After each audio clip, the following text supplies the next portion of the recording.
Halo semuanya, kembali lagi di Lentar Malam bareng gue Jamal. Dan di segmen Saksi Misteri kali ini gue kedatangan narasumber yang punya pengalaman horor diteror oleh sosok wanita yang pernah kecelakaan di Depok. Nah, kita sapa dulu aja. Di sini udah ada Bang Rizky. Bang Rizky, apa kabar Bang? Alhamdulillah. Baik ya Bang Jamal. ya? Alhamdulillah. Oke.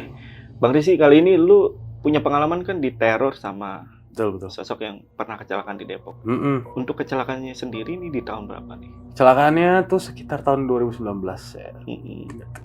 Di 2019 kalau nggak salah bulan April ya, Mm-mm. kalau nggak salah. Mm-mm.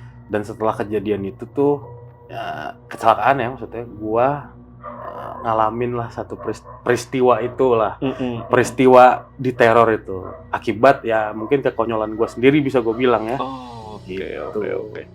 Oke, jadi makin penasaran nih. Dan buat kalian yang penasaran juga, simak videonya sampai habis. Tapi sebelum itu, buat teman-teman yang pengen jadi narasumber di Lentera Malam sama seperti Bang Rizky, kalian bisa langsung aja DM ke Instagramnya Lentera Malam. Itu ada di @lentaramalam.id. Untuk linknya gue taruh di deskripsi. Oke, kalau gitu buat kalian yang penasaran sama cerita lengkap dari Bang Rizky, tonton video sampai habis dan tanpa basa-basi lagi. Saksi Misteri, kita mulai.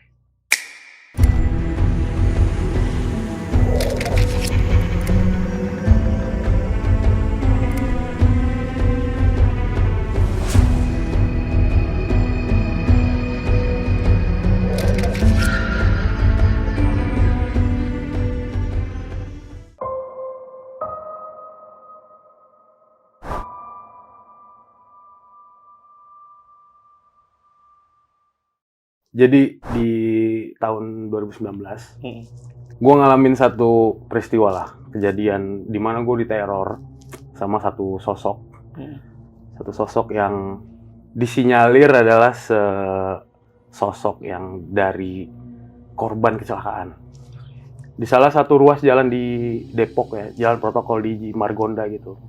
Itu ada beritanya. Dan tapi gue mau disclaimer ya, gue nggak mau bener-bener ngeyakinin kalau apakah itu bener-bener sosok itu. Karena bisa juga jadi ada satu sosok lain yang memanfaatkan momen gitulah ya. Betul. Jadi 2019 gue udah nikah nih. Gue tinggal di Tangerang, di Ciledug, tapi gue masih sering bolak-balik ke rumah orang tua gue yang ada di Depok, di daerah Limo. Biasanya tuh gue kalau main ke situ tuh antara hari Jumat atau hari Sabtu gitulah, lagi liburan. Tapi waktu itu tuh karena ada urusan, jadi gue tuh hari Kamis ya, malam Jumat gitulah, gue main ke sana. Singkat cerita ya, biasa ngobrol-ngobrol ketemu orang tua, silaturahmi. Pulang itu agak udah malam nih, udah jam 10-an. Tapi gue sama istri gue nih lagi ada BM lah, pengen ke satu tongkrongan, ada kulineran gitu di daerah Depok Tengah. Yang otomatis kalau gue kesana, gue harus pulang ngelewatin jalan yang berbeda. Biasanya gue jalan pulang tuh kalau dari rumah orang tua itu lewatnya Cinere, Pondok Cabe gitu, karena lebih deket tuh.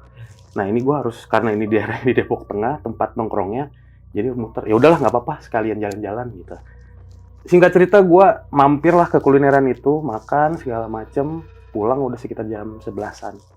Lewat Margonda, jalan Margonda ini, gue keingat ada berita kecelakaan.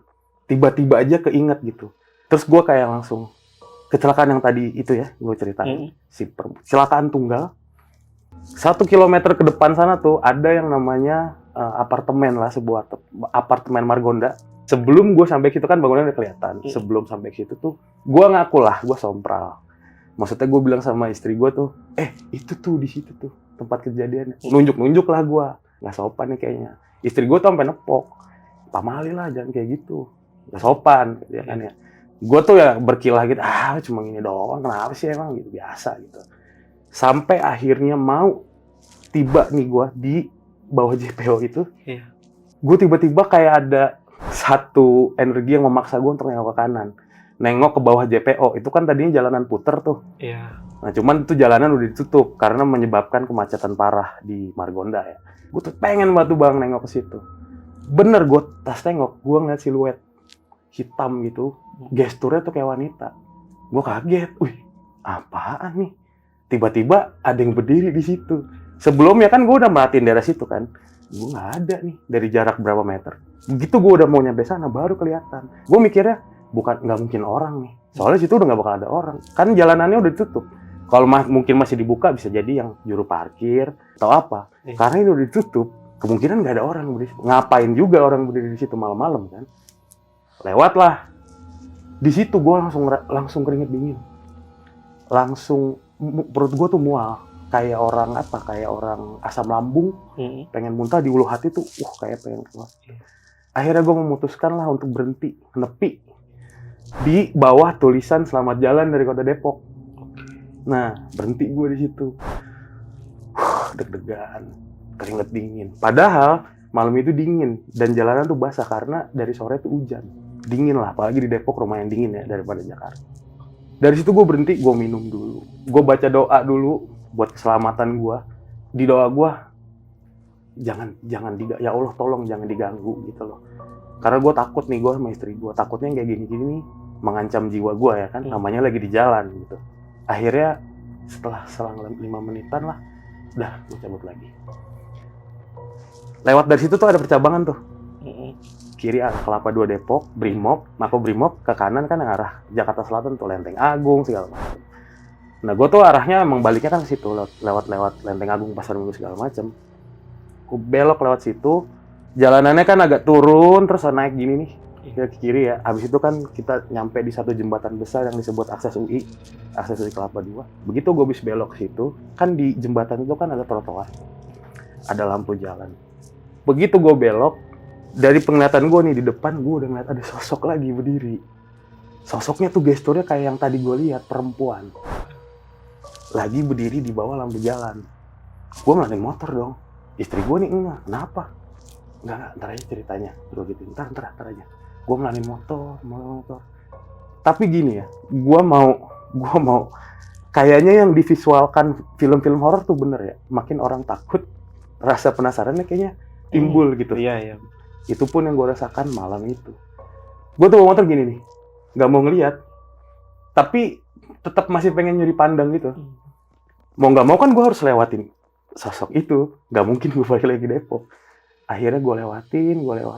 Begitu gue udah sekitar 10 meter, gue lihat sosok perempuan lagi berdiri di bawah lampu jalan, tapi nggak ada kepalanya. Hah? Ini lu bisa tahu kalau itu perempuan dari mana? Gestur badannya aja, bentuk badannya kelihatan gitu ya, perempuan. Kalau laki kan ya gitulah bentuk badan lah ya. Bajunya itu warnanya gelap. Gua nggak tahu emang bajunya gelap atau bajunya gelap karena ketumpahan darah. Karena dari lehernya itu masih nguncurin darah segar. Yang gue lihat tuh cuman bajunya gelap aja gitu. Celananya tuh kayak apa? Biru dongker atau apa gitu. Sejenis jeans kayak gitulah ya. Gue nggak bisa mastiin tuh karena gue juga ngeliatnya sambil gini-gini nih. Nggak sampai gue tegesin gitu enggak. Sampailah di mana momen gue gini nih sama dia. Gue tetap mau mencuri pandang. Gue pengen ngeliat. Dan tangan kirinya tuh lagi kayak gini nih. Nunjuk ke satu spot di bawah. Yang dia tunjuk kepala. Astagfirullahaladzim. Kira ada kepala di bawah kaki kirinya dia. Tapi ini masih untung lagi nih. Untungnya kepala itu arahnya berlawanan. Enggak natep ke gua. Ngebelakangin ya? Ngebelakangin gitu. Posisinya ngebelakangin gua. Gua nggak bisa ngeliat ekspresi wajah kayak gimana atau apa. Merinding cuy. Itu. Gua udah nggak pakai pikir panjang, gua ngebut. Padahal di akses UI itu urban legend-nya banyak. Serem tuh di daerah situ. Lewatin jembatan yang ada kuntilanak merah lah, yang ada ini, yang ada itu. Cuman di saat itu gue nggak mikir apapun. Itu mungkin ada kali jam 12 malam tuh. U12, gue ngebut, belokan. Di depan itu ada shelter Transjakarta, Universitas Indonesia. Ya kan? Gue akhirnya memutuskan untuk berhenti di situ, Bang. Rehat dulu gue. Karena gue ngerasa ada yang nggak benar gitu. Gue ngerasa gue harus berhenti dulu. Istirahat dulu gitu loh. Walaupun udah nggak ada udah nggak ada aktivitas Transjakarta, tapi masih ada segelintir orang kayak ojol pada istirahat, ada tukang aqua, tukang rokok. Maksudnya masih ada orang dan terang gitu. Akhirnya gue mutusin untuk berhenti di situ.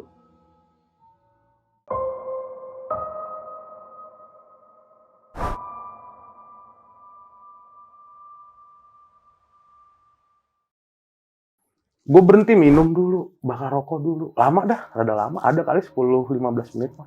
Gue mau nenangin dulu. Istri gue juga, kenapa sih? Kenapa? Nanya gitu mulu kan. Gue juga mau jawabnya gimana. Ntar aja. Diceritain ntar aja. Singkat cerita, gue lanjutin deh. Ini jalan nih. Ngelewatin Universitas Pancasila, UP. Iya. Masuk arah Lenteng Agung tuh. Gue ngerasa, gue nih masih punya pikiran gini. Saat itu gue masih punya pikiran gini. Namanya aktivitas astral. Itu punya batas teritorial. Jadi kalau setan Depok, susah nih mau ke Jaksel. Iya. Ya kan? Lu setan mana lu? Udah Depok gua. Wah, entar dulu. Slow dulu. Gue masih punya pikiran secemen itu dulu. Capek juga jalan. Iya, capek juga jalan. Akhirnya gue nerusin jalan. Ada percabangan lagi nih. Setelah kampus tercinta ISIP Jakarta, ada percabangan lagi tuh. Yang satu jalur cepat, satu jalur lambat. Gue ngambil jalur yang kiri ya. Karena gue udah bilang nih, kayaknya kita harus mampir ke minimarket deh. Beli minum atau apa gitu. Buat tenangin lah. Gue ngerasa udah rada tenang lah. Karena masih punya pikiran yang tadi tuh. Tenang, naik motor, udah bisa ngobrol agak santai ya sama istri gue. Istri gue tuh ngobrol sambil naro dagunya tuh di sini gue nih. Ini sweet. Gak apa-apa dong, halal. Iya. Sambil sekali-sekali gue nengok mukanya dia, ya kan? Dari spion ke sebelah kiri. Di satu momen, gue lagi mau nyeritain apa yang terjadi. Kenapa gue bawa motor sampai aneh, ngerem mendadak, berhenti lah, apalah. Gue nengok nih ke spion kiri, mau sambil ngeliat mukanya gitu. Ngerem gue mendadak. Motor gue tuh begini, hampir aja gue kepelanting. Kenapa? Karena pas gue lihat di spion, dari pantulan spion, yang ada di sini tuh bukan muka istri gue, tapi muka random cewek, nggak tahu siapa. Lagi di sini. Pucet mukanya, matanya kosong. Bini lu masih di belakang? Harusnya sih masih di belakang. Tapi yang ada di sini bukan bang, bukan muka istri gua. Nggak tahu siapa. Wah, gua ngerem mendadak, udah melintir segala macam. Entah ada mukjizat apa, gua masih bisa selamat. Normalnya tuh gua udah pasti kepelanting. Yang gua yakinin, gua untung bawa motor batangan. Mungkin kalau gua bawa motor matic bisa jadi kepelanting ya. Karena mungkin apa lebih berat bebannya atau gimana, gua nggak ngerti. Motor gua berhenti tuh, hampir ke tengah jalan. Untung lagi sepi. Untung lagi tuh, lagi sepi. Nggak ada kendaraan dari belakang, nggak ada sama sekali. Motor mati karena kopling kelepas. Sambil gue jalanin motor gue ke kiri nih, ke pinggiran jalan. Istri gue ngoceh. Orang mendadak, bahaya gini. Udah tahu jalan licin. Wah, buat. Bawel lah, ngomel lah. Tapi gue nggak fokus sama suara istri gue. Gue nggak merhatiin tuh dia ngomong apaan. Gue bodoh amat. Karena apa? Karena di telinga kanan gue ada yang ngomong gini. Tolong saya. Gue nyalain motor, bablas. Berhenti gue, untung tuh bener minimarket masih buka. Berhenti gue di minimarket. Gue turun motor, istri gue turun motor, gue ngeliat dia tuh masih kelihatan gesturnya tuh masih gestur bete ya, gestur ngambek, manyun gitu. Tapi begitu dia buka helm, dia ngeliat gue, dia tuh langsung kayak simpati gitu. Karena kata dia, muka gue tuh pucet bang. Gue kan pakai jaket, muka gue pucet, gue pakai jaket. Terus kata istri gue, buka jaketnya. Pas gue buka, bener baju gue basah, keringetan. Keringet jagung tuh keluar dari sini. Padahal malam itu dingin. Jadi bisa kebayang lah setakut apa gue waktu itu. Akhirnya gue disuruh duduk tuh. Duduk situ, ada bangku kan, gue duduk. Istri gue ke dalam, beli minum segala macem. Terus akhirnya gue cerita lah di situ. Ada kejadian ini. Terus istri gue tuh bukan yang menghakimi. Itu kan lo dibilangin harusnya jangan nunjuk-nunjuk, itu enggak. Tapi kayak, yaudah kita banyak doa yuk. Biar nyampe rumah dengan selamat, kayak gitu-gitulah. Akhirnya gue ngelanjutin tuh bang, jalan. Jalan. Cilandak segala macam, Fatmawati, sampai di Lebak Bulus. Gue ngambil ke arah kiri nih, jalan raya Ciputat. Begitu masuk di sana, itu ada satu jalan tuh yang agak tanjakan belok kanan gini. Posisi gue tuh di kiri, gue masih bawa motor dengan pelan. Karena memang gue masih ngerasa belum nyaman aja gitu loh untuk memacu kendaraan gue lebih kencang lagi. Gue masih agak pelan, gue bawa motor agak pelan di sebelah kiri. Terus gue masih sambil doa dalam hati gue, terus istri gue bilang, sambil doa ya biar ini gitu. Begitu udah mau ngelewatin jalan yang kayak gini, itu dari kanan tuh ada mobil nih, nyalip lumayan kencang. Itu mobil lampunya terang banget tuh yang warna putih gitu ya, LED. Jadi ketika dia nyalip tuh, pemandangan di depan tuh tersapu gitu loh sama sama cahayanya. Jadi terang kan yang ada di depan. Nah tapi ternyata istri gue tahu-tahu meluk kenceng banget, dia bilang, aku juga ngeliat. Istri gue akhirnya ngeliat juga. Tadi yang masih di sono, di Depok, nggak ngeliat. Cuman mungkin ngerasain aja lah vibes-nya Hmm. itu semencekam apa itu kerasa. Tapi kali itu ngelihat Bang di situ. Entah kenapa tiba-tiba di situ dia bisa ngelihat, gue juga nggak tahu. Akhirnya astagfirullahaladzim, ya udah gitu. Mau nggak mau gue pacu lagi lah kendaraan gue. Gue bilang kita cari warkop dulu deh, istirahat lagi aja nggak apa-apa. Akhirnya gue nemu dulu satu warkop ada di salah satu di pinggir jalan lah, di jalan Raya Ciputat situ. Pesen teh manis segala macam. Sambil di situ gue sambil minum sambil bengong terus kayaknya gue harus nelpon bokap deh.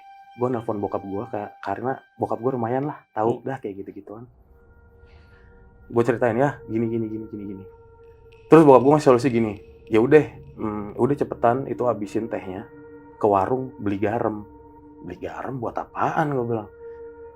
Pokoknya beli garam terus tebarkan tuh garamnya di sekitar motor. Mungkin orang dulu percaya garam tuh bisa jadi pagar gitu ya, gue nggak ngerti. Tapi saat itu menurut gue gue nggak punya solusi lain ya. Ya udah gue ngikutin apa yang kata bokap gue aja. Kali-kali bisa. Pokoknya gue akan melakukan segala macam cara untuk membuat gue sampai rumah dengan selamat lah. Yang ada di pikiran gue tuh itu saat itu. Gue ke warung, beli garam. Terus kata bokap gue sambil baca ayat kursi, sambil baca surat An-Nas, sambil segala macam lah, sambil istighfar, sambil sholawat. Oke. Beli garam, buka, gue tebarin. Gue sempet nengok tuh ke abang warungnya. Dia lagi ngeliatin gue abang orang. Dia mungkin abang orang bilang, ini orang ngapain? Tengah malam beli garam terus ditebarin gitu ke motor. Udah pasti aneh kan, cuman gue bodo amat. Terus gue bilang, yaudah yuk, kita pulang sambil doa. Tapi kita bawa motor masih pelan-pelan aja. Ya udah, istri gue udah kelihatan banget Bang. Air mukanya tuh udah beda, takut ya, pucet. Gue nggak mungkin gue menunjukkan kalau gue saat itu takut juga. Ya gimana bisa gitu loh, kasihan dianya kan. Pokoknya yang gue pikirin saat itu harus pulang dengan selamat, Gue nggak mau kejadian ini mengancam jiwa gue berdua.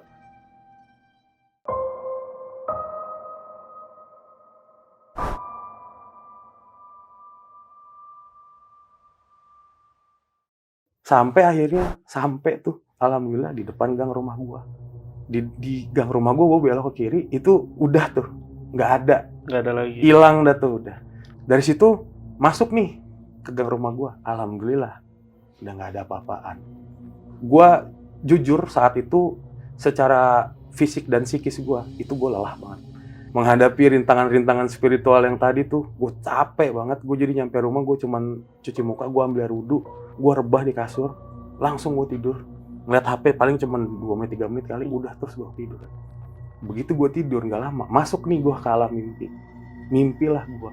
Mimpinya tiba-tiba gue ada di rumah orang tua gue, menjalani perjalanan yang sama, pulang malam, makan nongkrong di tempat kulineran itu, lewat Margonda, ketemu dia.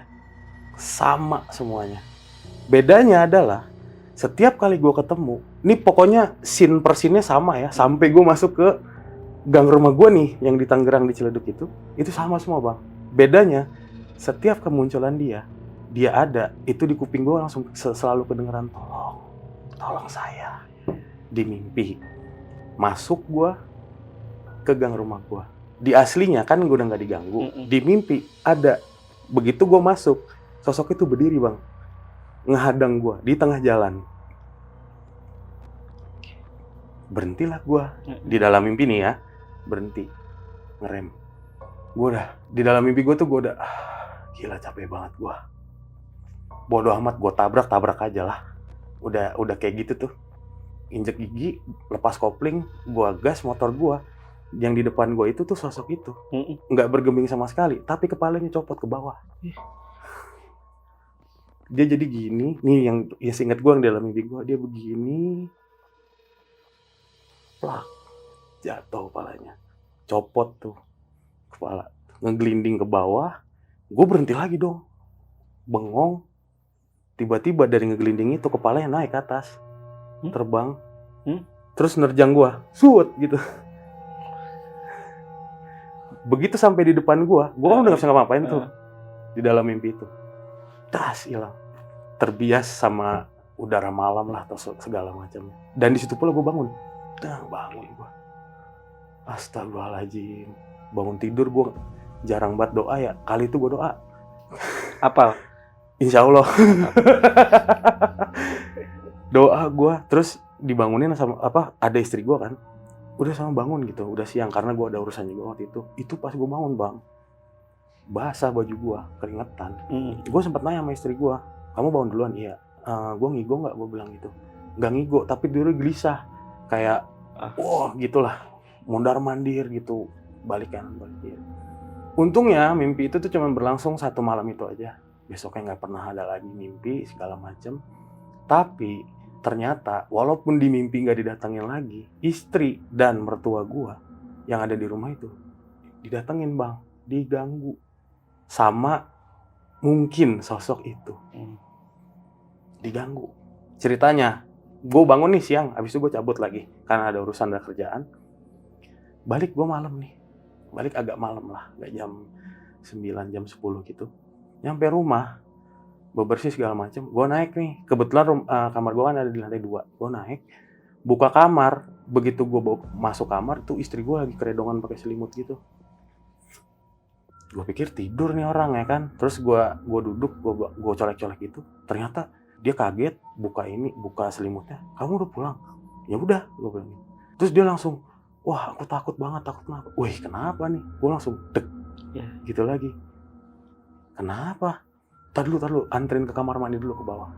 Dia minta anterin dulu, mau buang air segala macam. Dia cerita, aku tuh dari tadi nahan pipis, nggak berani keluar kamar. Kenapa? Gue bilang. Diceritain sama dia gini, sekitar 1 atau setengah jam sebelum gue nyampe rumah, dia tuh nyium bau rokok gue. Bau rokok dari arah balkon. Gue kan kalau ngerokok di balkon. Dia nyium bau rokok gue, padahal dia tahu gue belum pulang. Dan gak mungkin juga kalau ada anak nongkrong di bawah, asap rokoknya tuh kecium sampai atas ya, kayaknya agak jauh lah. Kayaknya bakal bias sama udara kan. Ini dia nyium bau rokok gue tajam. Rokok gue kan rokok putih, jadi baunya tuh yang khas banget gitu kan. Dia nyium bau itu bang. Lah, gue bilang kan gue belum pulang. Ya makanya itu aku takut. Terus kata dia, akhirnya pintu ditutup, jendela ditutup. Gak lama setelah itu pintu diketok, tok, terus gitu. Dari pintu ketokan berhenti, pindah ke jendela berhenti, pindah ke pintu lagi, terus kayak gitu. Jadi keteror gitu. Sampai akhirnya gue datang, kedengeran suara motor kan, buka pintu gerbang segala macam, baru tuh ketokannya berhenti. Nah udah tuh akhirnya dia cerita, siapa ya kira-kira? Istri gue tuh nembak apa yang kemarin yang ngikutin kita sampai rumah. Wah nggak tahu deh nih. Gitu. Udahlah, yaudah yuk kita udah ini deh, kita doa banyak doa lah, gue bilang gitu ya, banyak doa segala macam. Besoknya ada lagi gue kegiatan, gue keluar rumah lagi dan gue kembali pulang malam lagi di jam yang hampir sama, sekitar jam 10-an. Pulang, buka gerbang, masukin motor ke ruang tamu. Ternyata mertua gue belum tidur. Tumben mertua gue belum tidur jam 10-an. Masih pakai mau kena tapi yang bawahnya aja. Gue salaman. Gue nanya, Bu, belum tidur tumben? Enggak, belum gitu. Mau ngobrol dulu sebentar. Kenapa nih gitu kan? Pikiran gue udah macem-macem. Ya udah bentar Bu. Gue bersih segala macam. Sambil makan, gue ngobrol. Kenapa Bu?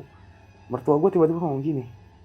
Kamu ngerasa beberapa hari ini rumah kita serem gak sih? Kata mertua gue. Kenapa ya? Serem, gue bilang kayaknya mungkin iya mungkin enggak gitu. Kenapa emang Bu? Gue tanya. Tadi nih jam 9-an ibu mau sholat isya, kata mertua gue. Jadi kan ambil air wudhu tuh di kamar, karena di kamar mertua gue tuh ada kamar mandinya. Ngambil air wudhu di situ. Nah pintu kamarnya beliau itu nggak ditutup full bang, jadi masih agak kebuka setengah. Ketika lagi ngambil air wudhu, itu pintu kamarnya ngetok, tok.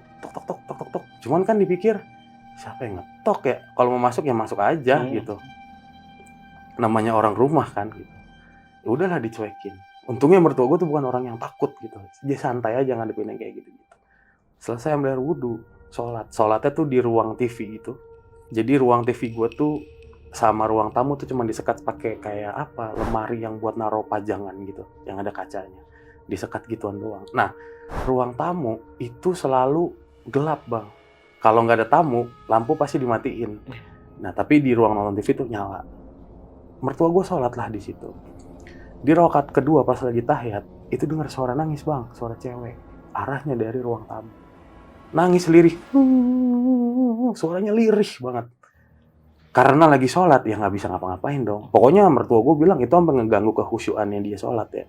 Tapi ya udahlah, kelar sholat, buka mukena atas, masih pakai mukena bawah, berdiri, nyalain lampu ruang tamu. Itu pas berdiri, suara nangisnya masih ada. Sampai suara nangisnya masih kedengeran. Sampai mertua gue kira ini tetangga apa siapa nangis, nyalain mau buka pintu. Begitu nyalain lampu, suaranya hilang. Hilang aja udah. Tetangga kali, kata mertua gue. Matiin lagi lampu, baru duduk nih mau nyalain TV. Jadi kan dari ruang tamu tuh kelihatan pintu dapur kebuka. Dari pintu dapur ada nengok kepala gini. Cewek, wajahnya wajah wanita. Gue denger ceritanya, deg-degan gue. Apa iya dia ngikutin gue sampai ke rumah? Itulah pertanyaan terbesarnya kan, pastinya. Apa iya dia ngikutin sampai ke rumah? Bener bu ngeliat itu? Bener, yakin bu? Ya yakin, masa ibu bohong sih cerita kayak gini-ginian. Istri gue turun nih dari atas. Nimbrung lah cerita-cerita. Ditanya sama mertua gue, kamu tadi ngetok-ngetok pintu kamar mama? Enggak. Dengar suara ketokan? Enggak. Padahal istri gue ada di atas. Tapi suara ketokan yang di pintu kamar mertua gue itu nggak kedengeran bang. Jadi cuman kayak mertua gue doang yang denger. Yaudah gitu kata mertua gue. Yaudah sekarang mah banyak doa. Pokoknya kalau mau kemana hati-hati lah. Doa yang banyak. Iya.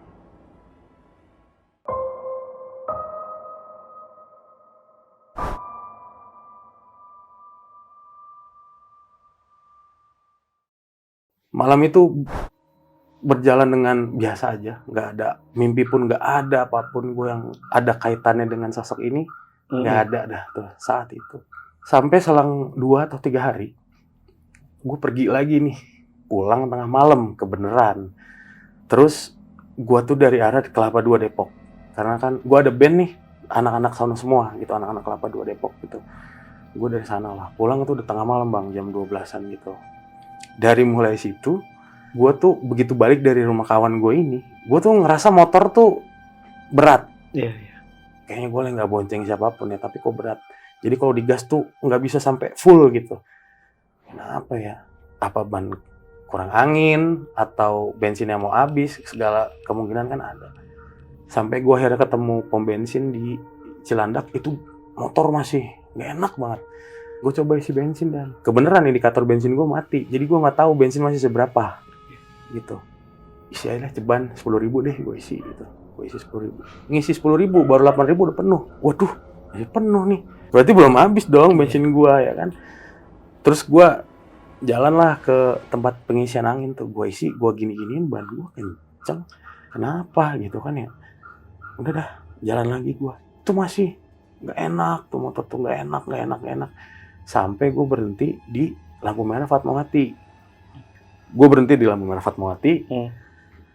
Dan di lampu merah Fatmawati tuh biasanya masih malam-malam tuh ada yang suka ngamen. Masih ada beberapa yang ngamen gitu. Gue lagi santai dengerin orang ngamen. Tiba-tiba dari seberang sana ada sosok yang lewat tuh. Dari arah kanan, dari arah yang mau ke Citos. Gue ngeliatin gitu. Sosok yang sama bang. Gue lihat lagi malam itu di Fatmawati, nyebrang jalan gitu. Gue ngeliatin gini ya. Lampu hijau, gue jalan, motor gue enteng, nggak berat lagi. Pikiran gue, nih sosok ini numpang kali ya sampai Fatmawati. Itu yang ada di pikiran gue saat itu dong. Ih, anjir numpang. Kocak banget, kenapa nggak sampai rumah ya? Tanggung banget sampai sini. Iya, mau naik ke Citos. Iya, mau ke Citos kali. Apa mau nerusin naik bis kan ya nggak tahu. Ya udah, gue lanjutin lah. Nyampe rumah, udah sekitar jam 1. Masuk kayak biasa, kegiatan yang biasa gue lakukan, bebersih segala macam. Mau ngopi, gue pusing lah. Dengan peristiwa-peristiwa ini, gue kebawa pikiran. Gue takut aja sampai mengganggu kehidupan gue dan keluarga lah. Jujur aja. Ke dapur, bikin kopi, pintu dapur nggak gue tutup. Lagi masak air nih. Dari pintu dapur tuh ada yang nengok. Sama persis yang kayak di alam sama tua gue. Nengok ini. Gue dari ekor mata gue tuh gue bisa ngeliat perempuan. Kenapa? Karena rambutnya terus panjang. Kopi jadi, gue keluar. Naik ke tangga, begitu baru naik 2 anak tangga, di atas, di ambang pintu itu, di tangga. Sosok itu berdiri bang. Ngadep ke sana. Nggak ngadep ke gue, ngebelakangin gue. Ngebelakangin lagi. Berdiri. Jalan ke arah balkon. Gue ikutin nih sambil bobo kopi gitu. Gue ikutin, set. Nyampe di balkon, di tralis balkon gitu. Kayak hilang gitu. Kayak ngebias gitu, set. Hilangnya kayak jadi debu gitu loh. Wah, kampret gue bilang nih. Duduklah gue di balkon, ngopi, nyalain rokok nih. Set. Gue emang gak langsung masuk ke kamar tuh. Gue masih ngopi, masih ngerokok. Lagi asik-asik ngerokok gitu. Dicolek sini gue. Gitu. Nengok gue kaget. Bini gue nyolek. Cemberut nih. Jangan-jangan gue nyampe rumah bukannya masuk ke kamar, apa kayak ngapain gitu. Malah ngopi, malah ngerokok. Padahal udah tengah malam nih. Gue pergi seharian kan. Iya bentar. Nih ngabisin rokok nih sebatang gitu. Diem aja ngeliatin gue, matanya sinis banget. Ya udah, gue matiin rokok gue, nyeruput kopi dikit. Ya udah, yuk jalan. Ayo ke kamar. Gue udah berdiri, dia masih diem di ambang pintu. Udah, ayo, sampai gue giniin. Ayo udah jalan gitu gue gitu. Bukannya ke kamar, malah ke bawah, turun tangga. Terus gue liatin mau ngapain gitu. Udah ayo tidur gitu. Masuk ke kamar mandi. Gue liatin, gue ikutin bang. Gue bilang, ya udah aku duluan ya ke kamar ya. Gagang pintu gue pegang nih, set. Tak dulu dah. Gue kepikiran, kalau itu istri gue keluar, ini kan pintu tutup, harusnya ada suara pintu kebuka dong. Iya. Masa nembus istri gue nggak mungkin. Tak dulu dah. Kalau istri gue di kamar dan dia keluar nyamperin gue, ini pintu ketutup loh posisinya. Harusnya ada suara grek, buka pintu. Ini nggak ada bang. Anjir, apaan nih? Gue ragu-ragu gue mau buka pintu. Bodo amat, gue buka pintu. Istri gue tidur kamar. Lagi tidur ya ternyata. Nggak tahu itu apaan, Pak. Nggak tahu itu siapa. Wah, kacau banget. Rebah lah gue di samping istri gue. Istri gue nggak gue bangunin. Biarin.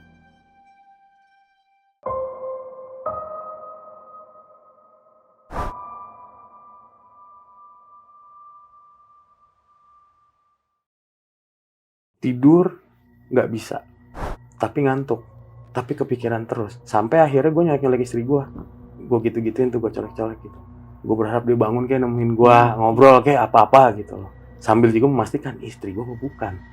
Takutnya yang beneran istri gue yang ke kamar mandi, kan lebih kacau lagi. Ternyata apa sih gitu. Oh ya bener nih bini gue nih gitu. Oh bener. Udah tuh gue coba meramin mata.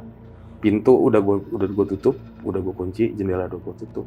Baru aja mau merem, baru aja mau pules, nih lagi tidur ayam mau menuju pules, pintu kamar ketok lagi, tak gitu. Tiga kali, tak. Wah, istri gue dengar, bangun dia. Apaan tuh? Langsung gitu. Apaan tuh? Udah doa. Kayaknya masih nggak ganggu, gue bilang. Kelar pintu jendela ketok lagi, tak. Terus kayak gitu. Itu ada mungkin jam 2. Berhenti pas lagi kan rumah gue dekat banget sama masjid. Itu udah mulai intro dah tuh sebelum azan. Itu udah baru tuh dia berhenti. Suara ketokan segala macam itu. Udah ada ngaji baru berhenti. Baru gue bisa tidur. Dan ketika gue bangun besoknya, gue langsung berpikir apa yang harus gue lakukan. Gue nggak bisa deh, gue capek banget dah nih gitu. Cukup deh. Ngapain ya gue? Gue akhirnya nelfon bokap gue lagi. Ya gimana ya, ini kok masih diikutin gitu. Kayaknya garam yang kemarin kurang cukup deh buat menghentikan teror ini, gue bilang. Kayaknya kurang powerful dan ini garam ini. Ya udah gini aja, coba sowan kemana, gue bilang. Sowan ke tempat lokasi itu. Yang pertama kali kamu ketemu, siapa tahu kamu emang nggak sopan, salah tunjuk, dia marah apa gimana ya kan. Coba ke sono lagi kalau mampir ke Depok gitu. Akhirnya ya mau nggak mau nih bang, nggak ada pilihan lain. Gue udah terlalu capek, digituin tuh gue capek gitu. Ya udah gue balik lah ke sana. Gue di daerah-daerah Mares, udah kan ada ada trotoar gitu tuh. Gue naikin lah motor gue, pura-pura beli somai kan, suka ada tukang somai, tukang kopi situ kan. Gue parkirin situ, pura-pura beli somai, habis makan somai. Udah gue sambil, maksudnya doa gue yang gue sebutkan itu adalah gini. Ya Allah, saya minta pertolongan ya gitu dari segala macam gangguan ini. Terus untuk siapapun yang ada di sini yang kesel gara-gara tingkah konyol gue gitu, gue minta maaf lah kalau gue nggak sopan segala macam gitu. Gue doa segala macam. Gue balik ya, gue mampir ke rumah orang tua gue, terus selesai. Gue waktu itu nggak sama istri gue karena gue nggak mau ngajak istri gue tuh beberapa hari. Gue takut aja ada apa-apa gitu. Jadi gue sendirian kemana-mana. Gue mampir. Setelah itu gue balik malam, gue tungguin tuh bang, sehari 2 hari sampai seminggu, hilang, terornya udah nggak ada lagi. entah karena doa gue yang mujarab Iya. atau emang gue dapet pertolongan atau gimana gue nggak tahu lah. Selesai sampai di situ ininya apa teror-terornya. Terus ya akhirnya pelajaran gue adalah kalau ya udah kayaknya dulu kan kita kecil nih, jangan nunjuk kuburan. Kalau nunjuk kuburan harus gini. Siapa tahu itu benar gitu ya. Siapa tahu malam itu gue emang nggak sopan, ada sesuatu yang lagi berdiam di sana terus ketunjuk dan tersinggung sama gue. Siapa tahu, gue nggak tahu. Bisa jadi ya kan. Bisa jadi. Kan dia bisa ngeliat kita nggak Iya. bisa ngeliat nih. Jadi disitulah maksudnya gue ya udah. Dari situ gue udah mulai nggak mau sembrono lagi lah. Terus sampai sekarang kalau lewat situ gue masih suka berdoa lah. Bukan mau ngedoain makhluk-makhluk yang ada di situ, tapi berdoa untuk keselamatan gue dan apalah gitu. Tapi terakhir lu berarti berdoa di hadapan tukang somai. Iya. Tukang kopi. Aduh kok manjur. Tapi menurut lo ya, selain pada saat lo nunjuk nih, yang menurut lo itulah penyebab dari teror yang lo alami nih. Apalagi sih selain itulah? Emang gimana sih cara lo nunjuk atau gimana? Maksud gue nih ya kalau mau gue praktekin ya. Iya boleh tuh. Emang sih rada ini ya, rada tenge. Apa sih tenge tuh? Tengil. Tengil gitu. Kayak nunjuk, no, kalau kita sekolah, musuh kita no, bantai. Oke. Gue sambil, itu tuh kayaknya tuh ngenyek gitu lah, itu kayak tuh gitu loh. Masalahnya istri gue sampai, jangan pamali gitu loh. Mungkin gue ngerasa bang, emang gue kayaknya nggak sopan dah saat itu gitu. Pada saat itu. Mungkin aja gitu. Terus ya lagi-lagi gue nggak mau mengasumsikan kalau si makhluk ini, si sosok ini adalah sosok si korban ini. Iya. Bisa jadi ya ada jin atau segala macam yang memanfaatkan momen aja. Emang lagi lu nih songong nih gitu, gue bantai lo gitu mungkin gitu ya. Oke, Bang Rizky, paling untuk cerita lu sampai sini aja ya. Thank you nih udah datang sama-sama ke Lentera Malam. Dan buat kalian yang pengen tanya lebih lengkap lagi mengenai cerita yang tadi dibawain sama Bang Rizky, kalian langsung DM aja lah ke Instagramnya Bang Rizky. Ada di mana Bang? @rizkaya_rsx. Oke, untuk linknya nanti gue taruh di deskripsi. Dan Bang Rizky ini juga udah pernah cerita sebelumnya tentang dukun kafir. Ya. Untuk thumbnailnya nanti gue taruh sini ya. Dan linknya juga gue taruh di bawah. Jadi buat teman-teman abis nonton ini langsung aja mampir ke video yang lain dari Bang Rizky. Oke, kalau gitu mungkin untuk video kali ini sampai sini aja. Gua Jamal dari Lentera Malam dan Bang Rizky izin pamit. Bye.